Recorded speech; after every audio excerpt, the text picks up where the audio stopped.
পর্দারে পর্দারসী মুসলিম নওজোয়ানেরা আসসালামু আলাইকুম ওয়া রাহমাতুল্লাহি ওয়া বারাকাতুহু।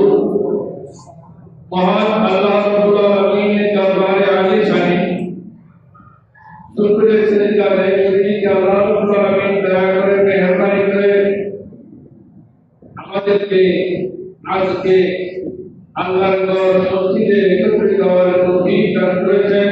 আল্লাহর দরবারে শুকরিয়া আদায় করি আলহামদুলিল্লাহ।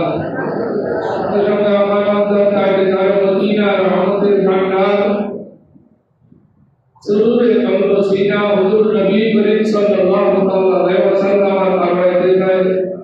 दुरूद और सलाम दान करছি একবার বলি সাল্লাল্লাহু আলাইকা ইয়া রাসূলুল্লাহ। আজকে বলবো বিষয় আমাদের সমাজের কুসংস্কার এবং কোরআন সুন্নাহ মতে আমাদের করণীয় কি। আপনি যদি আমাদের সমাজের মধ্যে একটু ঢুকে পড়েন দেখতে পাবেন এখানে অনেক কুসংস্কারে জড়িত। কুসংস্কারগুলোকে মানুষ কোরআন হাদিস থেকে আরো বেশি মানে। কোরআন হাদিসকে এভাবে মানে না যেভাবে কোরআন যেভাবে কুসংস্কার মানে। কেউ যদি জিজ্ঞেস করে আপনি যে কুসংস্কার মেনে নিলেন এটা আপনাকে কে বলছে, আমাদের পুরোপুরিতে বলছে, অথবা বলে আমাদের মাহবুবেরা বলছে, মাহবুবেরা বলছে এটা বলে, পুরোপুরিতে বলছে এটা বলে। কিন্তু কোরআন শরীফ আর হাদিস শরীফ আছে কোন আলেম বলছে এটা বলে না। এই কুসংস্কারগুলো এটা কি?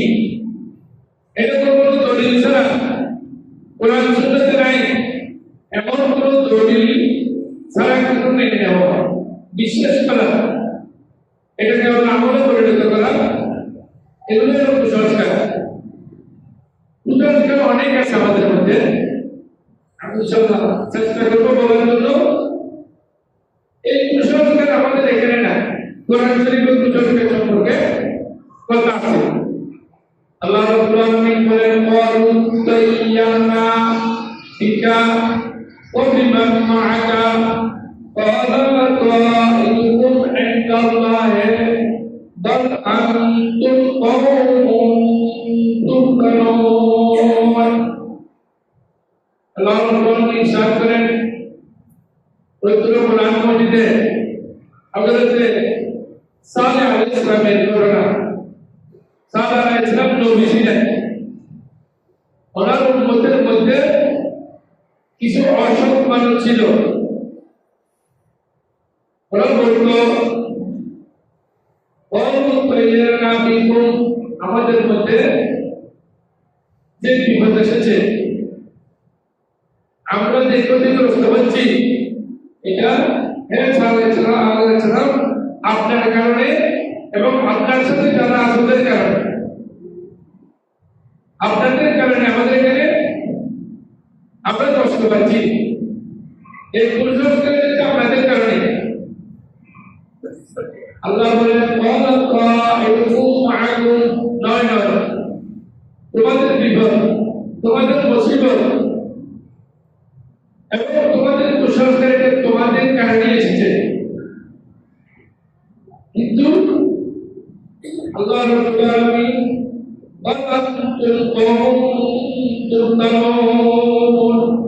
তোমাদেরকে পরীক্ষা করছে, তোমাদেরকে পরীক্ষা করা হচ্ছে। অর্থাৎ কোন বিপদ আসলে, কোন ধরনের মুসিবত আসলে, এটা হযরত সালেহ আলাইহিস সালাম এবং তার উম্মতের দোষ। আর কোন ধরনের যদি ভালো কিছু হয় এটা তাদের কারণে হচ্ছে। নাউযুবিল্লাহ মিন যালিক। এটা হলো কুসংস্কার। এর জন্য বলে কুসংস্কার।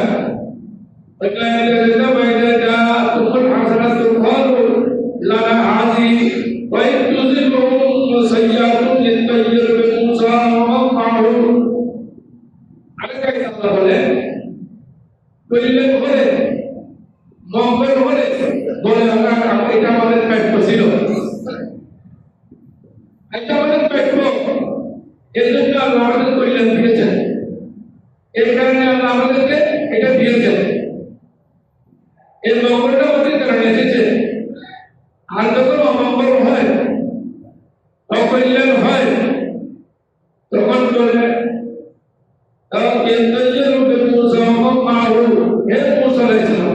এটা আপনার কারণে হয়েছে, আমাদের এই অমঙ্গল অকল্যাণ এটা আপনার কারণে হয়েছে, এবং সাথে আমার মাহবুব আপনার সাথে যারা আছে, আপনাদের ও আপনার উম্মতের যারা আপনার সাথে আছে, তাদের কারণে আমাদের এই অমঙ্গল হয়েছে, না আমাদের এই অমঙ্গলটা হতো না, আমরা এই অমঙ্গলে পড়তাম না। বলেন إلا إنما طائرهم عند الله ولكن أكثرهم لا يعلمون سورة 103 নম্বর আল্লাহ বলেন إنما طائرهم عند الله আল্লাহর সবগুলো আল্লাহ জানেন করেন। এতে মিস্ত্রি বইতে হয়েছে, কারণ বাবার সাহিত্য হয়েছে বইতে বন্ধ করে, মিস্ত্রি বন্ধ করে আছে থাকলে তো একদিন দুই দিনের মধ্যে বন্ধ করে ফেলবে, কেউ পারবে না।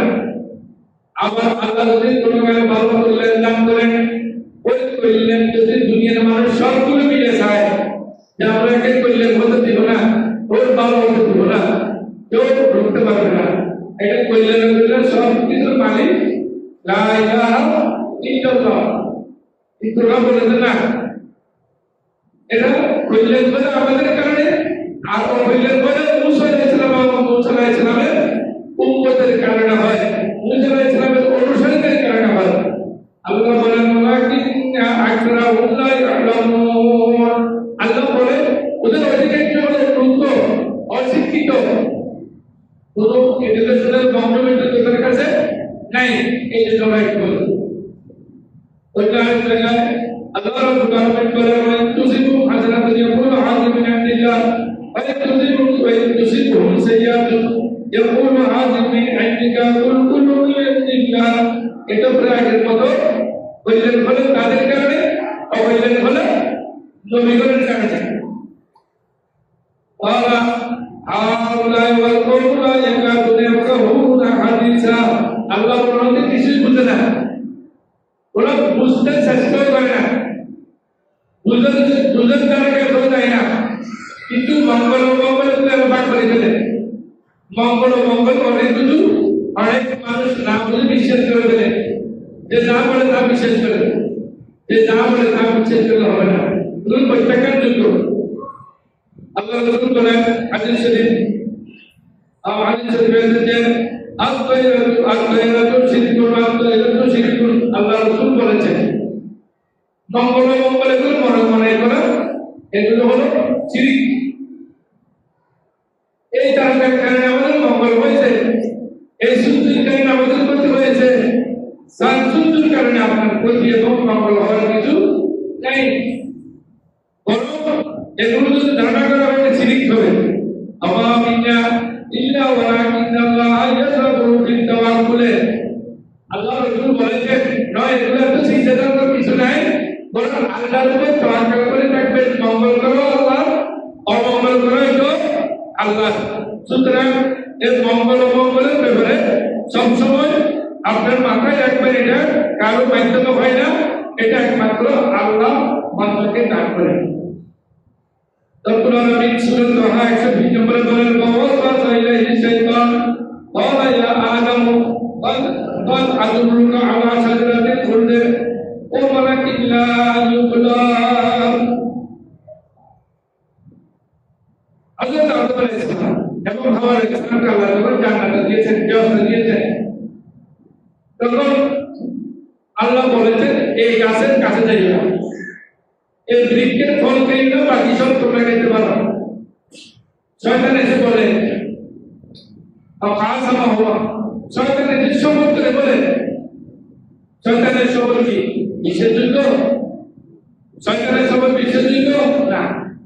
আর বলেছেন আল্লাহ ওলা তুমি কুল্লাহ হালাবিন মাহিন, যারা কথায় কথায় শপথ করে তাদের কথা বিশ্বাস করবে না। শপথ করে দেবে গণের ভিতরে ভাষান্তর শপথ করে,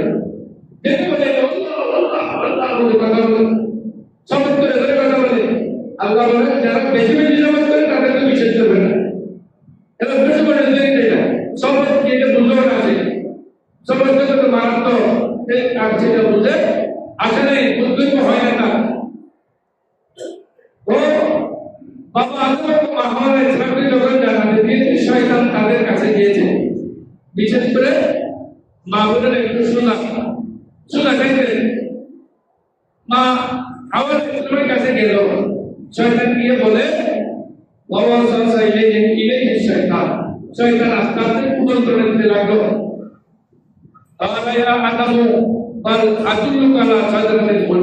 বললেন হে আদম আলাইহিস সালাম, আমি আপনাদেরকে চিরস্থায়ী ভাবে যাতে জান্নাতে থাকতে পারেন এই ব্যবস্থাটাকে যাতে কখনো বের হতে না হয়, আমি সেই এই ধরনের একটি পথ আপনাদেরকে দেখিয়ে দিব। কে বলতেছে? কে? শয়তান। শয়তানকে আসলে বারোটা দেখাই দিবে? শয়তানকে বারোটা দেখাই দেবে কোনো সময়? দেখাই দিবে না। শয়তান বলে আমি এমন এক পথ দেখাই দিব যাতে আপনাদের ব্যবস্থা থেকে বের হতে না হয়, এবং আমি এমন একটা পথ বাতলিয়ে দিব, রাস্তা আমি দেখাই দিব যে পথ দিয়ে আপনি একদম রাজ্যের মালিক হয়ে যেতে পারেন। আসলে মিথ্যা কথাই না। শয়তান আস্তে আস্তে বাসা দিয়ে ওই ফল খাওয়াই দিলেন। ওই ফল খাওয়াই দেওয়ার পরে আল্লাহ আদম এবং হাওয়া ইসলামকে ব্যস্ত থেকে বের করে দিলেন। এটা বুখারী শরীফে ঘটনা এসেছে। দেখেন কেউ আদম এবং হাওয়া ইসলামকে কেউ দোষারোপ করবেন না।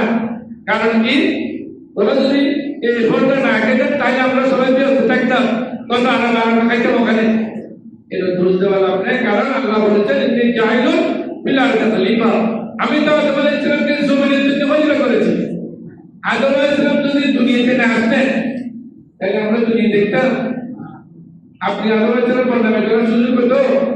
ব্যস্তের মধ্যে কি ছেলে মেয়ে হবে? ব্যস্ত ছেলে মেয়ে আছে, হ্যাঁ স্ত্রী আছে, পরিকল্পনা আছে, ঠিক আছে, কিন্তু এখানে তো সন্তান আছে দেখি না। সন্তান তো দুনিয়াতে আছে, তাহলে আমরা তো কেউ আসতাম না। যিনি আদম আলাইহিস সালামকে দোষারোপ করে তিনিও তো আসতেন না দুনিয়াতে। আদম আলাইহিস সালামকে আল্লাহ